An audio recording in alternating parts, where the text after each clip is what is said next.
இருமுடித்தனை ஏந்தி நடந்திடும் பாதையில் சிறுகள் போல் நானும் பிறப்பேனோ.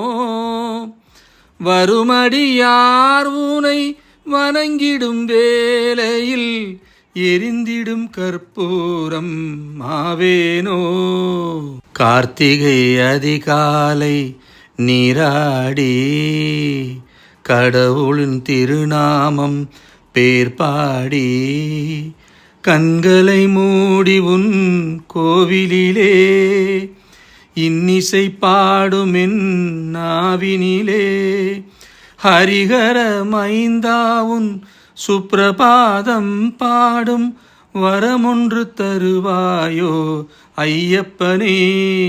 கார்த்திகை அதிகாலை நீராடி